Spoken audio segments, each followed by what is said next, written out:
नमस्कार साथियों, अध्ययन विस्तार चैनल पर आप सभी का हार्दिक स्वागत है। हम पढ़ रहे हैं आधुनिक हिंदी व्याकरण और रचना, डॉक्टर वासुदेव नंदन प्रसाद द्वारा लिखित सबका प्यार सबका साथ सबका विकास के साथ शुरू कर रहे हैं आज की वीडियो को। हिंदी का क्षेत्र। भारतीय संघ की राजभाषा के रूप में हिंदी आज सारे देश की भाषा है। सिद्धांत की दृष्टि से हिंदी का जो रूप राष्ट्रभाषा के लिए ग्रहण किया गया है, उसके भौगोलिक क्षेत्र का सीमांकन भी किया गया है। उत्तर में हिमालय से दक्षिण में नर्मदा की तलहटी तक और पूर्व में भागलपुर से पश्चिम में अमृतसर तक हिंदी खड़ी बोली के रूप में फैली है और साहित्य, पत्रकारिता, स्कूल, कॉलेज, प्रशासन, विधानसभा और विधान परिषदों में हर दिन व्यवहार में आ रही है।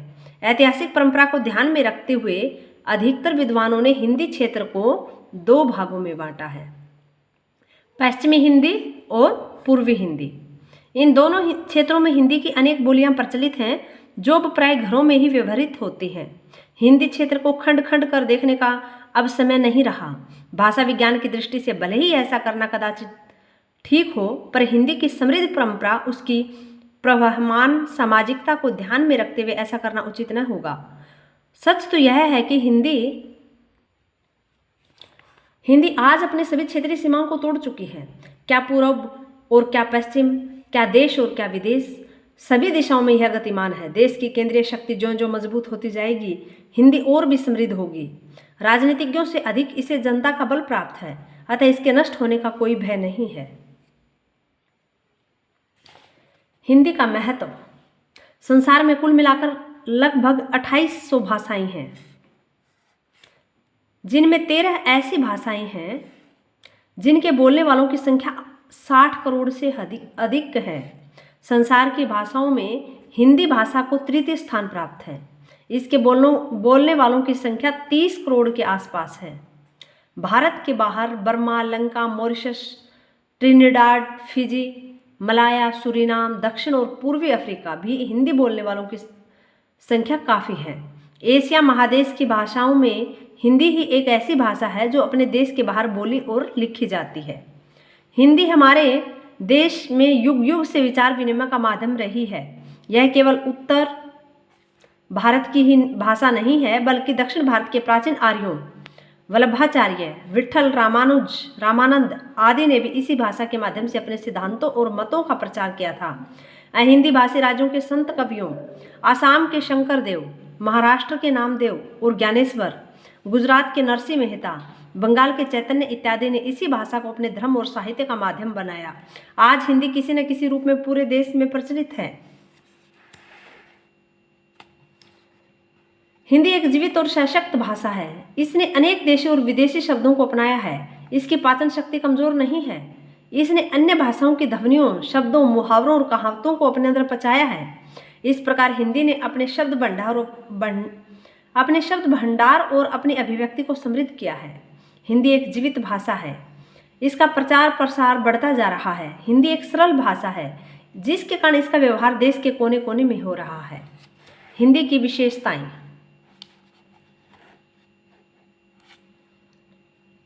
अन्य भारतीय भाषाओं की तरह हिंदी भी संस्कृत पर आधारित है। इसकी अपनी प्रकृति है, पर इसने संस्कृत का अंधानुकरण नहीं किया। इसने संस्कृत वर्णमाला और उच्चारण को अपनाया और संस्कृत की अधिकतर ध्वनियों को ग्रहण किया। संस्कृत वाङ्मय देवनागरी लिपि में लिखित है। हिंदी ने भी उसी लिपि को स्वीकार किया है। इसमें ध्वनि प्रतीकों, स्वर और व्यंजन का क्रम वैज्ञानिक है। स्वरों में ह्रस्व दीर्घ के लिए अलग अलग मात्राएं हैं। स्वरों की मात्राएं निश्चित हैं। अल्प प्राण और महाप्राण ध्वनियों के लिए अलग अलग लिपि चिन्ह हैं, जैसे क अल्प प्राण ध्वनि और ख महाप्राण ध्वनि, लेकिन रोमन में ख के लिए स्वतंत्र लिपि चिन्ह नहीं है।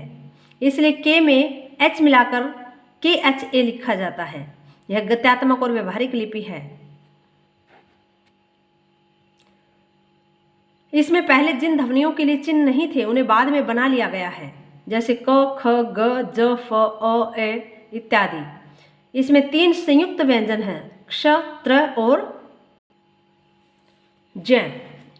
इनके अतिरिक्त कुछ और भी आवश्यक व्यंजन गढ़ लिए गए हैं, जैसे ड़, ढ।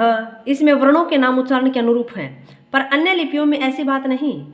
यहाँ जो वर्ण ऐसा है जैसा है उसका सामान्य उच्चारण वैसा ही होता है। इसमें प्रत्येक ध्वनि के लिए अलग चिन्ह है, एक ध्वनि के लिए एक ही चिन्ह इसकी सबसे बड़ी विशेषता है। अन्य लिपियों में एक ही ध्वनि के लिए अनेक चिन्ह प्रयुक्त होते हैं, जैसे रोमन लिपि में क ध्वनि के लिए सी, के लिए किन, क्यू, क्वोट। देवनागरी में एक लिपि चिन्ह से दो दो ध्वनियों का बोध नहीं होता, जैसे रोमन लिपि में यू से अ और उ,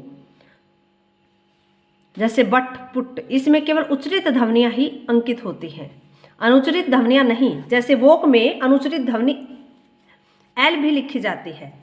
वस्तुतः हिंदी भाषा जिस रूप में बोली जाती है उसी रूप में सामान्यतः लिखी भी जाती है, इसलिए अंग्रेजी की अपेक्षा हिंदी सीखने में अधिक कठिनाई नहीं होती है। हिंदी व्याकरण की विशेषताएं।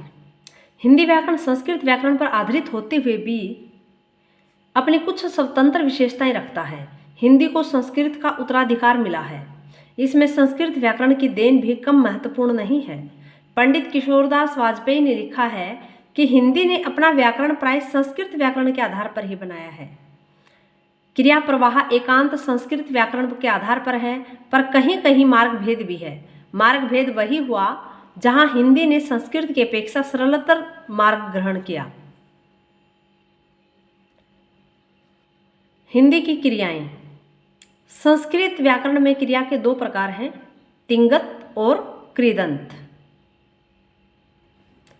तिंगंत क्रिया में कर्ता या कर्म के अनुसार पुल्लिंग स्त्रीलिंग के रूप भेद नहीं होते, केवल कर्ता या कर्म के अनुसार पुरुष बदलते रहे। जैसे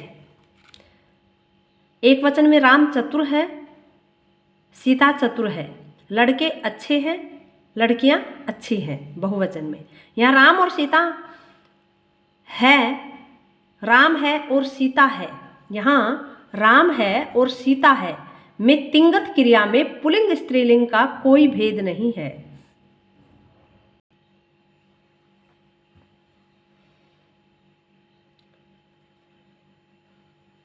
यहाँ राम है और सीता है में तिंगत क्रिया में पुल्लिंग स्त्रीलिंग का कोई भेद नहीं है। हाँ, एक वचन कर्ता के साथ वह एक वचन है के रूप में और बहुवचन में उसका बहुवचन रूप है हो गया है। पुरुष भेद से भी तिंगत क्रिया में रूप भेद होता है, जैसे मैं ऐसा नहीं हूँ, तू ऐसा नहीं है। कृदंत क्रिया में कर्ता के अनुसार पुल्लिंग स्त्रीलिंग के भेद से रूप भेद रहता है। पुल्लिंग स्त्रीलिंग से क्रिया में भेद रहता है, किंतु पुरुष भेद का इस पर कोई प्रभाव नहीं पड़ता। जैसे राम गया, सीता गई, इसमें क्रिया स्त्रीलिंग और पुल्लिंग का क्रिया के ऊपर असर है। अर्थात जो तिंगत क्रिया है उसमें क्या होता है कि क्रिया जो है वो कर्ता या क्रम के अनुसार बदल जाती है। जैसे राम तिंगत में बदलते नहीं है और कृदंत में बदल जाती है। जैसे कि राम चतुर है, सीता चतुर है, क्रिया जो है चतुर है वो है सेम रही है, चतुर है चतुर है, इसमें कोई बदलाव नहीं हुआ, तो यह तिंगत क्रिया है।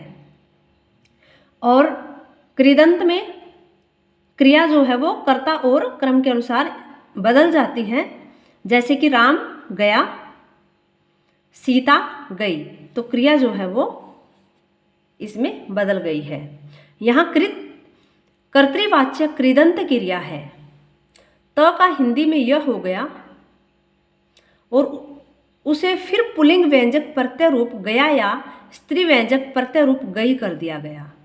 यानी कि जो क्रिया है वो पुल्लिंग और स्त्रीलिंग के अनुसार बदली गई है कृदंत क्रिया में, और तिंगंत में क्रिया जो है वो क्रिया में कोई बदलाव नहीं होता है। प्राय हर भाषा में क्रिया के दो रूप होते हैं। हिंदी में भी ये रूप वर्तमान है, किंतु पंडित किशोरदास वाजपेयी के अनुसार हिंदी ने कृदंत क्रियाओं को अधिक पसंद किया है। हिंदी में सबसे ज़्यादा कृदंत क्रिया देखने को मिलती हैं, क्योंकि यह बहुत सरल और स्पष्ट है। हिंदी की सरलता का यह एक प्रमुख कारण है कि इसकी अधिकांश क्रियाएं कृदंत हैं। हिंदी की अधिकांश क्रियाएं कौन सी हैं? कृदंत हैं। हिंदी की विभक्तियां। चूंकि हिंदी ने संस्कृत व्याकरण की कृदंत पद्धति अपनाई है, इसलिए संस्कृत की संज्ञा विभक्तियों से हिंदी की संज्ञा विभक्तियां अपेक्षाकृत कम है। संस्कृत की संज्ञा विभक्तियों से हिंदी की संज्ञा विभक्तियां अपेक्षाकृत कम है। संख्या में ये 5-7 ही हैं। विभक्तियों की इतनी कम संख्या होते हुए भी हिंदी में सरलता और स्पष्टता इतनी अधिक है कि संसार की दूसरी भाषा में शायद ही हो। राष्ट्रभाषा हिंदी के प्रसार का मूल कारण इसकी सरलता है। विभक्तियां मुख्यतः 8 हैं। ने, का, के, को, से, में, पर, और, के लिए। हिंदी भाषा में विभक्तियों का प्रयोग बड़ी कड़ाई से होता है। हिंदी की यह एक विशेषता है जो भारत की अन्य आधुनिक भाषाओं में उर्दू को छोड़ नहीं पाई जाती। खासकर ने विभक्ति के प्रयोग में बड़ी सावधानी रखी जाती है। हिंदी में विभक्तियों का प्रयोग क्रिया की स्पष्टता, सरलता और सुनिश्चय के लिए होता है। संस्कृत में विभक्तियों के व्यवहार में अनेक रूप भेद होते हैं। हिंदी में यह झमेला बिल्कुल नहीं है। वस्तुतः हिंदी व्याकरण ने संस्कृत व्याकरण को अधिकाधिक सरल बनाया है। हिंदी ने संस्कृत व्याकरण की अधिकतर उलझनें दूर कर दी हैं। हिंदी के सर्वनाम अपने हैं। हिंदी के सर्वनामों पर प्राकृतों तथा अपभ्रंशों का प्रभाव है, क्योंकि ये वहीं से घिसते आए हैं, घिसते बनते आए हैं। इनकी अपनी विशेषताएं हैं। हिंदी के सर्वनाम चाहे पुरुषवाचक हो या प्रश्नवाचक, सभी अपनी अपनी विशेषताएं लिए हुए हैं। संस्कृत में केवल युष्मद् असमद् ही सब लिंगों में समान रूप में प्रयुक्त होते हैं। शेष सभी सर्वनाम अपने रूप बदलते हैं, जैसे कस्या अयम बालकः, कस्य इयं बालिका। हिंदी ने इन झंझटों को दूर कर दिया। यहाँ स्त्रीलिंग या पुल्लिंग किसी भी रूप में सर्वनाम का रूप नहीं बदलता है। हिंदी में सर्वनाम का रूप नहीं बदलता है किसी भी रूप में, स्त्रीलिंग हो या पुल्लिंग। जैसे तू पढ़ेगी, तू पढ़ेगा। तुम कहाँ जाओगी, तुम कहाँ जाओगे। मैं पटना जाऊँगा, मैं पटना जाऊँगा। यानी कि जो सर्वनाम है उसका रूप जो है वो हिंदी में नहीं बदलता है और वह एक जैसा रहता है। स्त्रीलिंग और पुल्लिंग का उसके ऊपर कोई प्रभाव नहीं पड़ता है। कोई जा रहा है, कोई जा रही है, कौन जा रहा है, कौन जा रही है। स्त्रीलिंग और पुल्लिंग का कोई प्रभाव नहीं पड़ रहा है सर्वनाम पर। हिंदी सर्वनामों की एकरूपता उसकी एक ऐसी विशेषता है जो भारत की अन्य वर्तमान भाषाओं में प्राय नहीं मिलती। यहाँ भी हिंदी ने संस्कृत की जटिलता कम कर भाषा को अपेक्षाकृत अधिक सरल बनाया है। इससे बढ़कर सर्वनामों का सरलतम रूप और क्या हो सकता है। हिंदी के विशेषण की अपनी विशेषता है। हिंदी में विशेषण के रूप भी अत्यंत सरल हैं। पंडित किशोरीदास वाजपेयी विशेषण पर विचार करते हुए लिखते हैं, हिंदी में विशेषण के साथ अलग विभक्ति लगाने का बखेड़ा भी नहीं है। विशेषण तो विशेष्य के रंग में डूबा रहता है। पंडित किशोरीदास वाजपेयी कहते हैं कि विशेषण तो विशेष्य के रंग में डूबा रहता है। विशेष्य की विभक्तियां ही विशेषण की विभक्तियां हैं, तब फिर अलग विशेषण में विभक्तियां लगाने की झंझट क्या। देखिए, चतुर लड़के से प्रश्न पूछो, मूर्ख जनों को सचेत करो। जब सर्वनाम विशेषण के रूप में आते हैं तब वे इसी तरह निर्विभक्तिक होते हैं। इसका घर, उसका पेड़, किसकी स्त्री, किसका पति। हिंदी के अव्यय।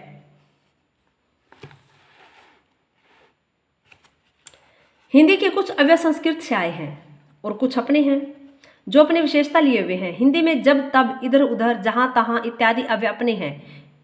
इनके स्थान पर संस्कृत के यदा कदा। हिंदी के अपने अवयव कौन से हैं? जब, तब, इधर उधर, जहाँ तहाँ। और संस्कृत के अवयव हिंदी ने ग्रहण किए हैं यदा कदा, इस्ततः, यत्र तत्र इत्यादि अवयव हिंदी में क्रम चलते हैं,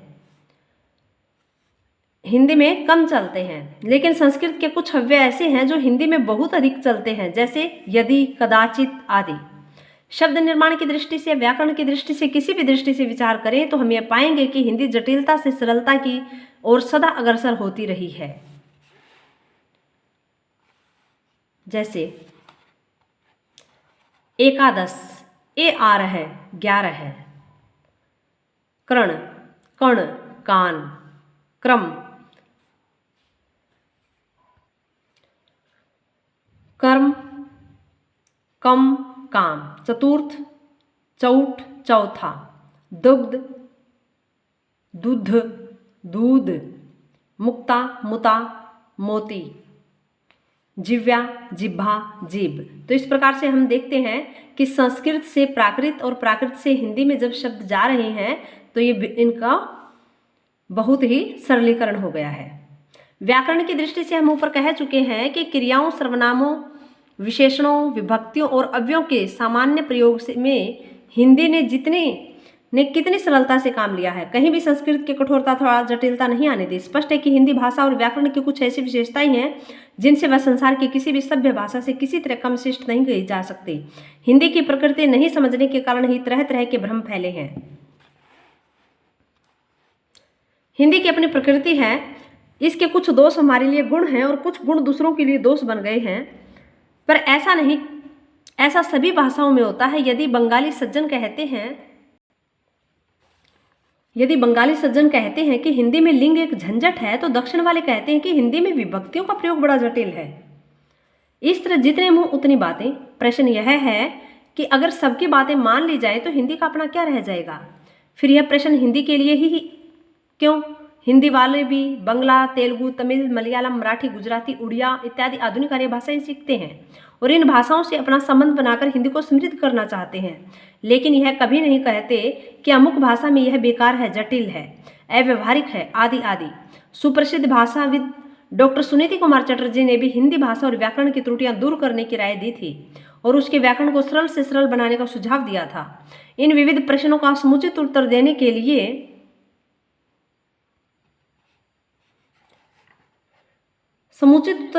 हम 6-7 अगस्त 1949 को दिल्ली में अखिल भारतीय राष्ट्रभाषा व्यवस्था परिषद में एक बंगाली विद्वान श्री क्षेत्रेश चंद्र चट्टोपाध्याय द्वारा दिए गए भाषण का कुछ अंश यहाँ उद्धृत करते हैं। उक्त अवसर पर श्री चट्टोपाध्याय ने कहा था, संसार की ऐसी कोई भी भाषा नहीं है जिसकी कोई अपनी विशेषता न हो। उसकी विशेषता ही अन्य भाषा भाषियों के लिए उलझन बन जाती है। हमारी बंगला भाषा में ही ऐसी चीज़ें हैं जो अन्य भाषा भाषियों के लिए कठिन समस्याएं हैं। वे लोग इन बारीकियों को समझे बिना जब बंगला भाषा लिखते बोलते हैं तब हम लोगों को हंसी आती है। वस्तुतः हिंदी बहुत सरल भाषा है, बिना पढ़े और सीखे यह कामचलाऊ हो जाती है। ऐसी कामचलाऊ भाषा तो साधारण होगी ही जिसमें लिंग संबंधी तथा अन्यान्य गलतियां भी होंगी, पर काम सबका चल जाता है। परंतु उत्तम टकसाली हिंदी लिखने बोलने के लिए तो हिंदी पढ़नी सीखनी होगी।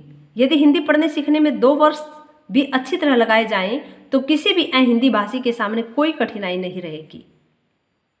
भाषा एक प्रवाह है, भाषा एक प्रवाह होता है, उसके उस नैसर्गिक प्रवाह को रोकना या उल्टा मोड़ना उचित नहीं है। इस तरह यदि कोई कृत्रिम भाषा बनाई जाएगी तो वह जनता से दूर जा पड़ेगी। इसलिए अपनी सुविधा के लिए भाषा में जैसा कोई मौलिक उलटफेर करना उचित नहीं है। हाँ, विभिन्न प्रांतों के लोग चाहे जैसे हिंदी लिख बोल सकते हैं, फिर जो रूप स्वतः ग्राह्य हो जाएगा, जिसे अधिकांश जनता नैसर्गिक रूप से स्वीकार कर लेगी, वह स्थिर हो जाएगा।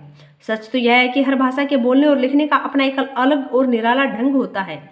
कुछ बातें ऐसी होती हैं जो हम हिंदी वाले एक ढंग से कहते हैं, उर्दू वाले कुछ दूसरे ढंग से और अंग्रेजी वाले किसी तीसरे ढंग से कहते हैं। यही बात बंगला, मराठी, गुजराती इत्यादि भाषाओं में किसी और ढंग से कही जाती है। भाषा का यह ढंग ही उसका रूप शुद्ध रखता है और यही उसके अच्छे होने की सबसे अच्छी पहचान या कसौटी है। मानक प्रिनिष्ठित हिंदी। अक्सर यह प्रश्न आता है कि हिंदी का मानक रूप क्या है, इसका आधार और मूल स्रोत क्या है। भाषा विज्ञान की दृष्टि से पश्चिमी हिंदी के अंतर्गत 5 प्रमुख बोलियों में एक खड़ी बोली से हिंदी का सीधा संबंध है। यह खड़ी बोली एक बड़े भूभाग में बोली जाती है और अपने ठेठ रूप में यह रामपुर, मुरादाबाद, बिजनौर, मेरठ, सहारनपुर, देहरादून और अंबाला जिलों में बोली जाती है। इनमें मेरठ की खड़ी बोली आदर्श और मानक मानी जाती है। किसकी खड़ी बोली आदर्श और मानक मानी जाती है? मेरठ की खड़ी बोली रामपुर, मुरादाबाद, बिजनौर, मेरठ, सहारनपुर, देहरादून और अंबाला जिलों में बोली जाती है। लेकिन जो मेरठ की खड़ी बोली है वह आदर्श और मानक मानी जाती है। मेरठ की खड़ी बोली। यह सच है कि पश्चिमी हिंदी की खड़ी बोली का साहित्यिक या मानक रूप आज सारे देश में प्रचलित है, लेकिन वर्तमान अवस्था तक पहुंचने में उसे परिष्कार, संशोधन और समन्वय की अनेक स्थितियों से गुजरना पड़ा है। 19वीं शताब्दी से आज तक विगत 150-200 वर्षों में खड़ी बोली का जो परिष्कार, परिशोधन और संस्कार हुआ है वह मेरठ, दिल्ली और आगरा में बोली जाने वाली खड़ी बोली से काफ़ी भिन्न हो गई है। कुछ उदाहरण देकर इस अंतर को स्पष्ट कर उसका मानक रूप स्थिर किया जा सकता है। मानक खड़ी बोली में द्वित्व ध्वनियों की प्रधानता नहीं है, किंतु मेरठी अथवा पश्चिमी हिंदी की खड़ी बोली में द्वित्व ध्वनियों का उच्चारण आज भी वहां के सामान्य लोग करते हैं। किसमें? मेरठी अथवा पश्चिमी हिंदी की खड़ी बोली में। लेकिन जो मानक खड़ी बोली है उसमें द्वित्व ध्वनियों की प्रधानता नहीं है मानक खड़ी बोली में, और मेरठी और पश्चिमी हिंदी की खड़ी बोली में द्वित्व ध्वनियों का उच्चारण है। जैसे पश्चिमी हिंदी और ये है मानक हिंदी। पश्चिमी हिंदी में गाड़ी ऐसे बोले जाएंगे और मानक हिंदी है गाड़ी। धोती और मानक हिंदी है धोती। बेटी और मानक हिंदी है बेटी। रानी मानक हिंदी है रानी। पश्चिमी हिंदी में बोला जाएगा देखा और मानक हिंदी में देखा। पश्चिमी हिंदी में जाता, मानक हिंदी में जाता। पश्चिमी हिंदी में रोटी और मानक हिंदी में रोटी। पश्चिमी हिंदी और मानक खड़ी बोली हिंदी की क्रिया रचना में भी अंतर है। जैसे वर्तमान काल में पश्चिमी हिंदी और फिर मानक हिंदी। वर्तमान काल में पश्चिमी हिंदी चले हैं और मानक हिंदी है चलता है। पश्चिमी हिंदी में बोला जाएगा चलूँ हूँ और मानक हिंदी में चलता हूँ। पश्चिमी हिंदी में मारूं था और मानक में मारता था। भूतकाल में पश्चिमी हिंदी भूतकाल में चल्या और मानक हिंदी में चला। भूतकाल में पश्चिमी हिंदी में लिख्या और मानक में लिखा। पश्चिमी हिंदी में उठा और मानक में उठा। कारक रचना की दृष्टि से भी दोनों में अंतर है। जैसे कि पश्चिमी हिंदी में न और मानक में ने। पश्चिमी में क न और मानक में को।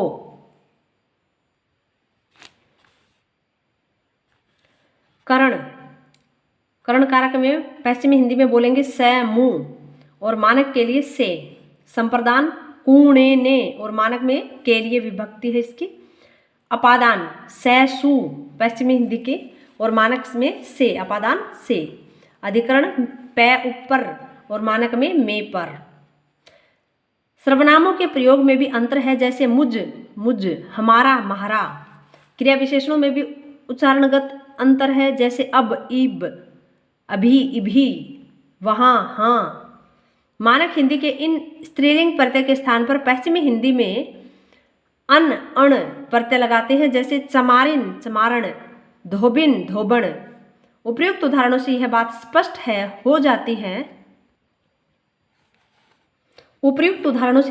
हो जाती है कि राष्ट्रभाषा के रूप में प्रचलित मानक हिंदी का स्वरूप स्वतंत्र हो गया है और मेरठी हिंदी से वह कहीं अधिक परिष्कृत भी हो गया है।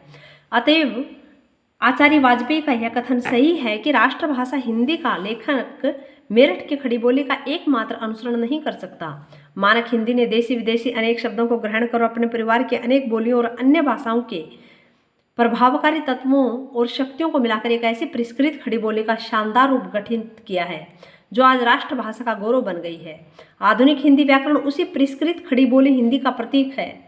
इसने पश्चिमी हिंदी की मर्दानगी और पूर्वी हिंदी की मधुरता का सुंदर समन्वय किया है। धन्यवाद। शेष आगे की वीडियो में